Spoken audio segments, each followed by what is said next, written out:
Hello, hi, and welcome again to the Terminal Podcast, where in the end, it's all about the numbers. Tonight is the Friday night press box edition, and although it's technically Saturday morning, here are some of the game notes and unprinted content from my time reporting on Osborne's slightly disappointing 30-3 loss over Hillgrove.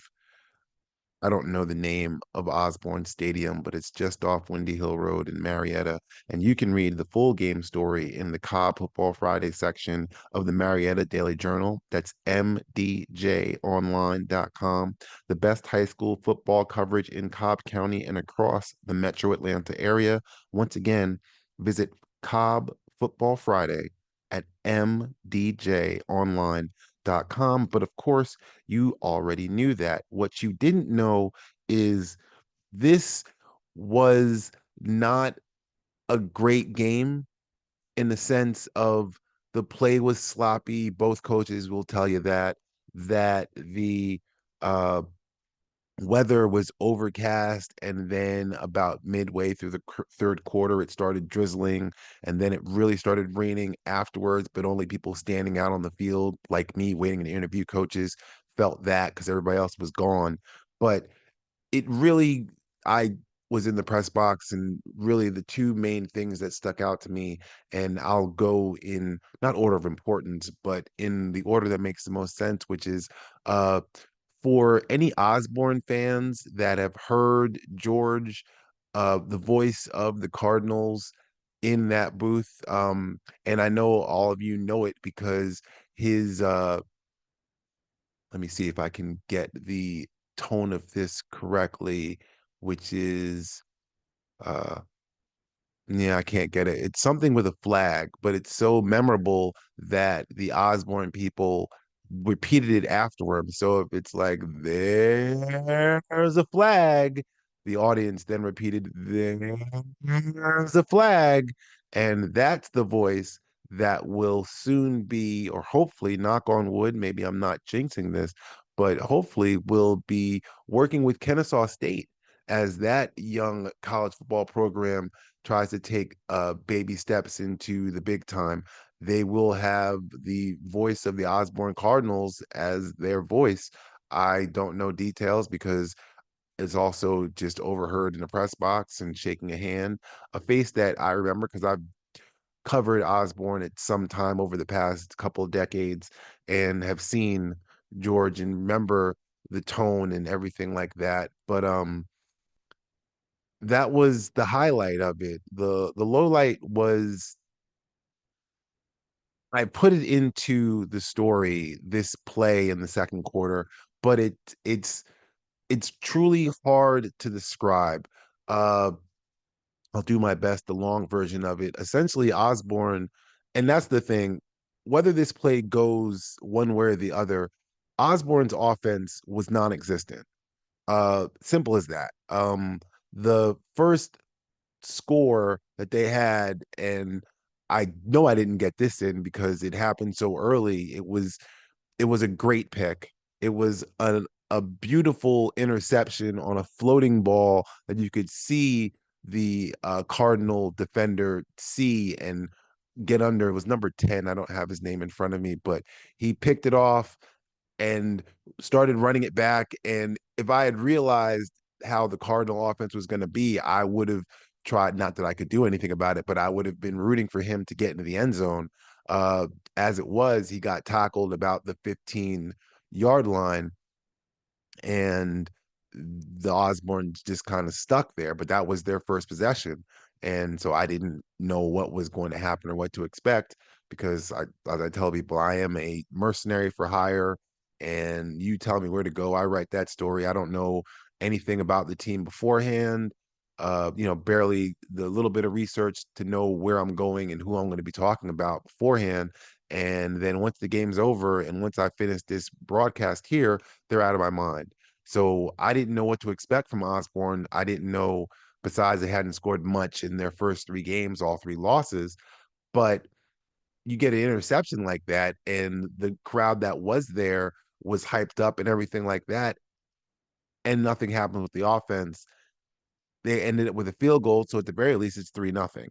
and that's the way the first quarter ends. Uh, Hillgrove just once again, this is the fourth week in a row that I've watched a team just basically have control of the line of scrimmage with their offensive line. Uh, Defensively speaking, Hillgrove was up to the challenge, but they weren't. Well, that would be a lie to say they weren't as dominant.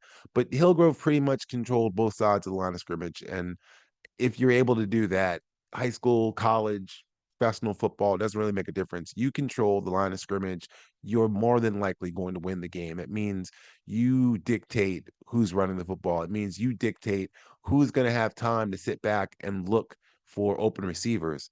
Osborne did not have that.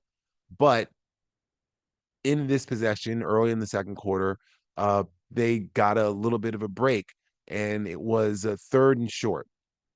Third and short, they quarterback, and I'm not going to ruin his name, number 9, he handed the ball off, and they were able to kind of pretty much do a tush push to get it back to the line of scrimmage. So it's 4th and 1 on the 29-yard line, on Osborne's 29-yard line.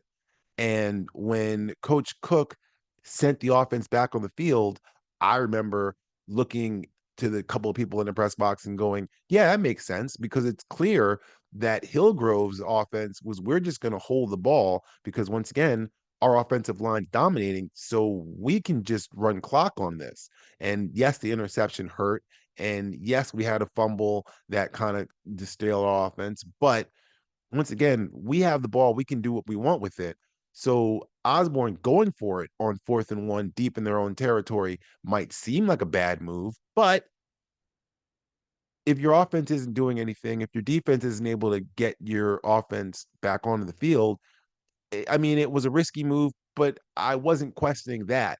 The question came from the question came from this.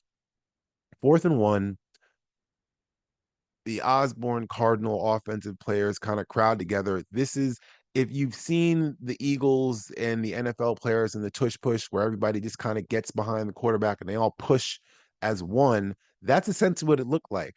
And to go along with the fact that the referees all game from start to finish didn't blow the whistle. They let a lot of plays continue on, a lot of bouncing off of tackles, a lot of multiple players from the different sides of the teams pushing together into a big pile. And there were at least 3 different times where a Hillgrove player would go into a pile and you could physically see him go forward. The Osborne players lift him up and turn him back onto his backside.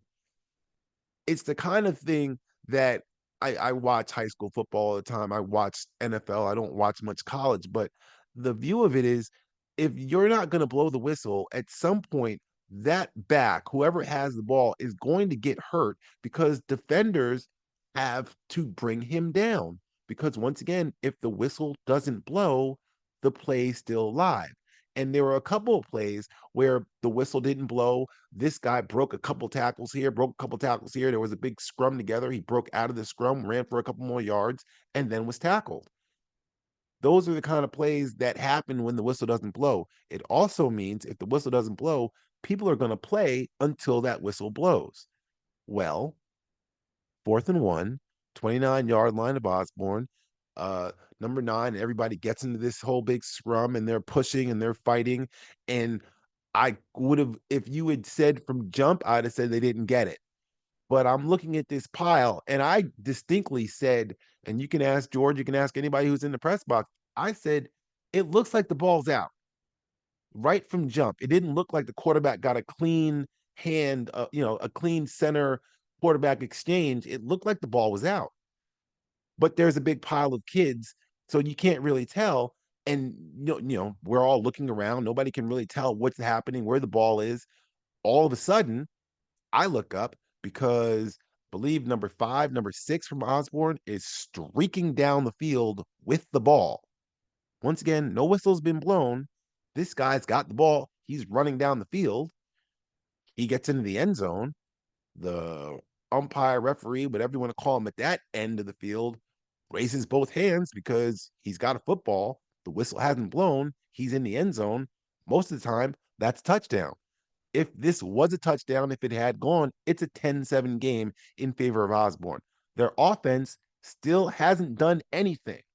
So this doesn't mean if this play happens that Osborne wins this game. That's not a fact at all because their offense didn't move before. There's no guarantee with this score they were going to move it anymore. They might have just scored 10 points. But but it still doesn't change the fact that the whistle didn't blow. That didn't happen. It just didn't happen. But once it got into the end zone, the referees then blew the whistle, and essentially from that point, there was just confusion. There was nothing but confusion. Uh, I'm watching it. We're all talking in the booth here, kind of saying, "Well, I didn't see him go down. They certainly didn't blow the whistle." That was the one thing that we can definitely say for sure. But I'm just gonna play Coach Cook because my question was as simple as I said to him flatly, I would be remiss as a journalist, as a interested fan, as someone who was there and watched the game, if I didn't ask, what did the ref tell you? Told me that the guy that I guess recovered the fumble was already down. And I said, well, okay, if he's down, why was there no whistle? There was never a whistle. I said, this sport, from the time you're a kid, you're taught to play to the whistle. There was never a whistle. But I did use that quote because that's the truth. It's as simple as that. When you play football in little league, Red Devils, whatever you want to call the 7 and 8 year old league, where you've just got all the cute little things. I saw a mascot video on Facebook where mascots were playing real little kids, and they're the 6, 7, 8 year old kids, and mascots are just tossing them around on the side, and it's hilarious. But those kids are taught to play until the whistle. our guy takes the ball, runs the end, there still haven't been a whistle blown. The other guy's throwing up a touchdown. If our kid was down, why was there no whistle? They really the play's down when we say it's down. Like, okay, well, that's very subjective. Like if our kid doesn't see the play happening, if he's downfield, his back's to the ball, and he's still blocking, there's not been a whistle. You're going to call him for unnecessary roughness because you hadn't done your job blowing the whistle? I didn't get an answer on that. That's philosophical, I suppose, but that's I don't want to keep going because not that Coach Cook said anything bad, but he didn't blame the refs. I want to make that perfectly clear to the two, maybe three people that'll actually hear this. But he didn't blame the refs because once again, whether the refs make that call or not, there's no guarantee that if they score that touchdown, that Osborne's going to suddenly come into the locker room up 10-7, and they wouldn't necessarily even been up because there was still about 5 minutes left in the second quarter. So even if they do score a touchdown there and it's 10-7, they kick the ball back to Hillgrove. There's nothing that you're going to tell me that's going to make me believe that the Hawks don't just run the football right back down the field and score a touchdown. Like that was a distinct possibility that easily could have happened. But yeah, that play right there is the play that if you attended the game, you're going to remember. If you are told about this game from someone who watched the whole thing, that's the play they're going to tell you about. Because the rest of it is, like I said, it's relatively boring when one team has a stronger line and can control the line of scrimmage and can just run the football because it's not like Hillgrove did anything other than just come out there. They sometimes will go 2 wide, 3 wide, 4 wide, but it's not going to make a difference. We're just going to hand the ball off. And they did that a lot and were a lot of successful. And that was essentially the game. I mean, um, there's nothing more to it. Than just yeah. Hillgrove, I can't even tell you if Hillgrove is going to be good in region play against those other teams. Um, because honestly, Osborne has talent. They've got a couple of kids with speed. They've got a couple of defenders that can flow to the ball, and everybody hits hard because there were some really stuffed hits on Hillgrove runners. But yeah, the size of their boys in the trenches is going to be their downfall. And I don't know what a reasonable response to that is. Uh, whether you can't change your offense on the fly, but it's the kind of thing where a wing T offense where you've got a lot of misdirection, a lot of confusion so that you're able to get on the right side of defensive players and use smaller guys that can block them to get that advantage to open up holes for running backs. Um, but these are the kind of things that I'm just coming to off the top of my head to solve a problem that I don't know if there's enough time for Osborne or Coach Cook to solve with this season. Just they don't have the size and the strength up front. And as I was told last week and such like that, if they're going to show you the weight room. They're going to show you what we did this summer. And what we're doing in the off season is we're getting in there, whether it's the weights, and everybody talks about the weight room, but I think it's as important to be able to be conditioned to be able to go out there and run 3, 4 miles and be able to keep a steady breath. So that means come third, fourth quarter, when we've still been pushing and shoving and stuff like that, you've got the stamina to keep it going and not just the strength to try and push somebody back in the first and second quarter. It's the third and fourth quarter that can be the game, but that wasn't this game. Osborne and Hillgrove came down to a play in the second quarter, and unfortunately for Osborne, that was what was the main thing. Let's see if there's anything else that I can get. No, no, that's really about it. And if that's about it, that's the last call from the press box about Hillgrove's 30-3 victory over Osborne. Once again, you can read the full game story in the Cobb Football Friday section of the Marietta Daily Journal. That's mdjonline.com. I'd like to thank you for stopping by the terminal. Wish you safe travels as you continue down your highway, and good night.